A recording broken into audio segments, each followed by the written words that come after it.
আপনাদের জন্য নিয়ে এসেছি লাউ বড়া কী করে করে। লাউয়ের বড়া আমরা করব, খুব টেস্টি হয় খেতে, ক্রিস্পি হয়। তার জন্য আগে লাউয়ের কাটিংটা আমি দেখিয়ে দিচ্ছি। লাউটাকে ছাড়িয়ে নিয়েছি, ছাড়িয়ে নিয়ে দেখুন মাঝখান থেকে কেটে দিয়েছি। আর তার জন্য বড়া করার জন্য বড়ার সাইজের জন্য হাফ মুন সাইজ করেছি। এবার কী করে কাটিংটা করব সেটা আপনাকে দেখাচ্ছি। প্রথমে হালকা করে টেনে দিলাম, এখানে একটা গ্যাপ তৈরি হয়েছে।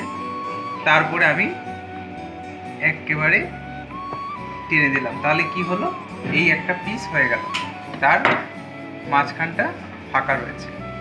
এইভাবে আমাকে প্রত্যেকটা পিস করতে হবে। প্রথমে হালকা করে আমি টেনে দিচ্ছি, তারপরেরটাকে আমাকে এইভাবে টেনে দিলাম। একটু পাতলা হলো, যদি মনে হচ্ছে যে একটু মোটা করতে ইচ্ছে হচ্ছে আপনাদের, তাহলে একটু মোটাও করতে পারেন, কোনো অসুবিধা নেই।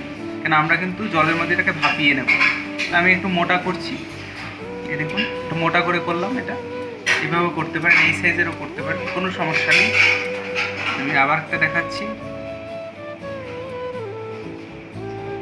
দেখুন যথেষ্ট মোটা করে করছি। এর থেকে যদি মোটা করতে হয় সেটাও করতে পারবেন, সেটা আপনাদের কুকিং টাইম এবং প্রসেসটা একটু বেশি লাগবে।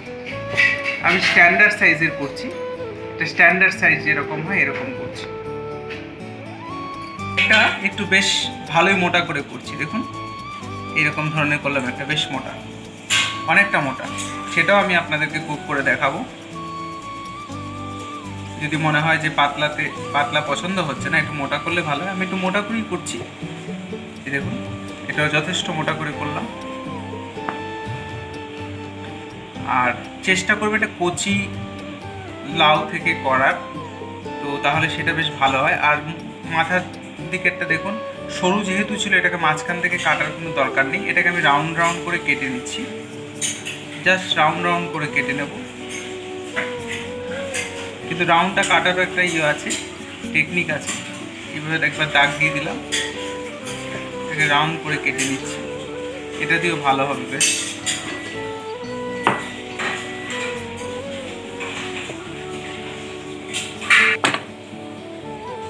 কাটিংটা হয়ে গেল। শেপের কাটিং করেছি, সেটা ফ্রাইটা কি করে করবো সেটা আমি আপনাদেরকে দেখাবো। একটা সসপ্যানে জল গরম বসিয়েছি, জলটা ফুটে উঠেছে প্রায়। জলটার মধ্যে আমি এগুলো ছেড়ে দিচ্ছি, একটু সময় জাস্ট ফুটিয়ে নেব, একটু ঢাকনা দিয়ে ঢেকে দেবো। জলটা ফুটে উঠেছে, সামান্য একটু খাবার সোডা জলের মধ্যে দিয়ে দিলাম, একদম সামান্য, 1 চিমটে দিয়ে ঢেকে দিচ্ছি। 10 মিনিট ধরে আমি ফুটিয়ে নিয়েছি। আবার জলটা আমি স্ট্রেন করে দিচ্ছি, এটাকে জলটা ফেলে দিচ্ছি। কুমড়োটাকে ফ্রাই করার জন্য ব্যাটারটা বানাবো, তার জন্য প্রথমে আমি চালের গুঁড়ো নিচ্ছি। এটা বানাচ্ছি সেই হিসেবে আপনারা আপনাদের পরিমাপ অনুযায়ী বানাবেন। চালের গুঁড়ো যতটা চালের গুঁড়ো নিলাম, আমি ঠিক ততটাই ময়দাও নিচ্ছি, সমান সমান নিচ্ছি। দরকার হলে ময়দার পরিমাণকে কম রাখতে পারেন, তাতে কোনো অসুবিধা নেই। তাতে এবার দেবো হচ্ছে নুন, পরিমাণ মতো নুন দিয়ে দিচ্ছি। সামান্য একটু, খুব সামান্য, যত সামান্য চিনি।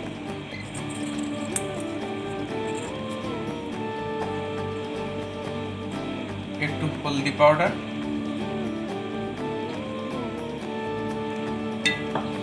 একটু শুকনো লঙ্কা পাউডার, কাশ্মীরিটা না, নর্মালটা,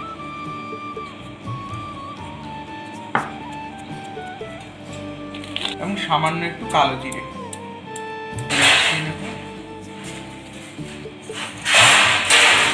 আমি জল মেশাবো এতে।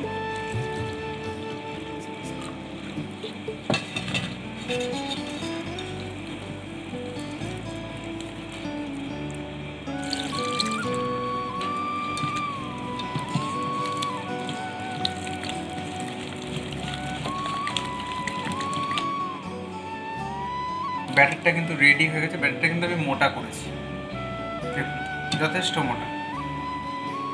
এটাকে আমি রেডি করে নিয়েছি। এবার এদিকে আমাদের ব্যাটারটা রেডি হয়ে যাওয়ার পরে আমাদের যেটা করতে হবে, এই ব্যাটারটাকে এইভাবে আমাদেরকে 5 মিনিট সময় রেখে দিতে হবে। যেহেতু চালের গুঁড়ো দিয়েছি, আমরা 5 মিনিট এটাকে এইভাবে রেখে দেবো। বন্ধুরা, আমাদের ফ্রাইং প্যানটা গরম হয়ে গেছে, এতে আমি রিফাইন্ড অয়েল ঢেলে দিচ্ছি।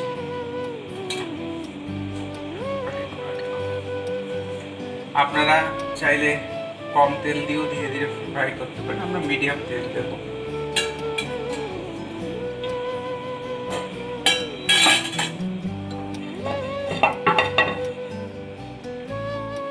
দেখুন তেলটা গরম হয়ে গেছে, আমি কুমড়োটাকে এবার তেলে ছেড়ে দিচ্ছি, সরি লাউটা।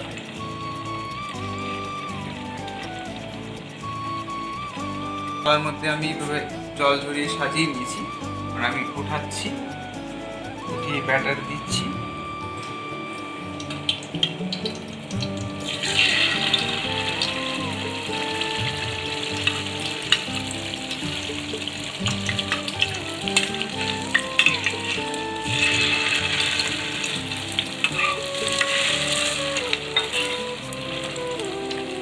যত কচি হবে তত কিন্তু জিনিসটা ভালো হবে।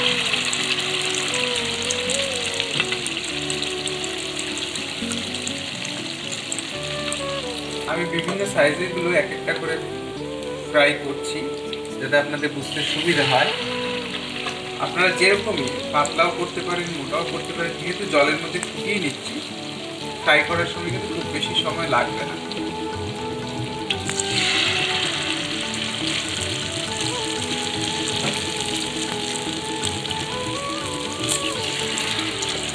মাঝারি হাত দিয়ে ধীরে ধীরে কুক করতে হবে, একদম ক্রিস্পি হয়ে যাবে।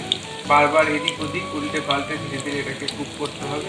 ভেতরে সফট থাকবে, জুসি থাকবে, কিন্তু বাইরে থেকে উপরের যে কভারটা হয়েছে চালের গুঁড়ো আর ময়দা দিয়ে যে ব্যাটারটা বানিয়েছি, তার কারণে উপরের জিনিসটা কিন্তু খুব ক্রিস্পি হবে, মিষ্টি মিষ্টি হবে, খেতে ভালো লাগবে। আমরা ধীরে ধীরে এগুলো কিন্তু ফ্রাই করছি। আমি যেটা করবো, আমি টুথপিক দিয়ে এগুলোকে একটু ছোটো করে দেবো। এই যে দেখুন টুথপিক নিয়েছি, এই টুথপিকটা দিয়ে আমি এটাকে যেরকম মাঝখানে একটা দুটো করে দেবো, এটা কিন্তু ভালো হবে। যদিও জিনিসটা অলরেডি কুক, তারপরেও করে দেবো ফ্রাইটা ভালো হওয়ার। দুটোর মধ্যে কালারের তফাৎ, এই দুটো কিন্তু কুক হয়ে গেছে, কালারটা হালকা রেডিশ হয়ে গেছে। এই দুটো কিন্তু ধীরে ধীরে মানে খুব স্লো হিটে, খুব স্লো মাঝারি হিটে আমরা দেখাচ্ছি কতটা আগুনটা রাখছি, আমরা দেখাচ্ছি। এটা দেখুন মাঝারি টেম্পারেচারে ধীরে ধীরে কিন্তু এটাকে উল্টে পাল্টে একটু পরপর এটাকে কুক করতে হবে। কালারটা তখন কিন্তু এরকম রেডিশ কালার হালকা হালকা চলে যাবে, তার মানে একটু জিনিসটা ক্রিস্পি হয়ে যাচ্ছে।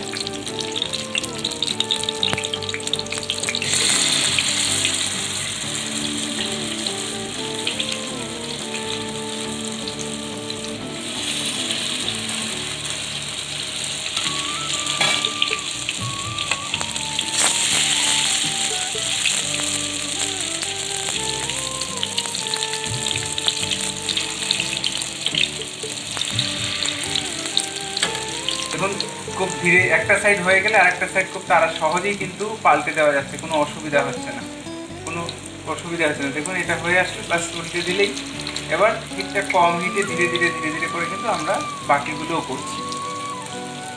ফ্রাই হওয়ার পরে এগুলোকেও কিন্তু আমি টুথপিক দিয়ে গায়ের মধ্যে ছোটো ছোটো, আপনারা চাইলে কাঁটা চামচ দিয়েও করতে পারেন, আমি টুথপিক দিয়ে করে দিচ্ছি। সবগুলোকে দুবার তিনবার চারবার করে কিন্তু সবগুলোকে করে দিচ্ছি। সাইডগুলোতে বেসিক্যালি সাইডগুলোতে করবেন, মাঝখানে তো নরমই রয়েছে, সাইডগুলোতে করে দিচ্ছি।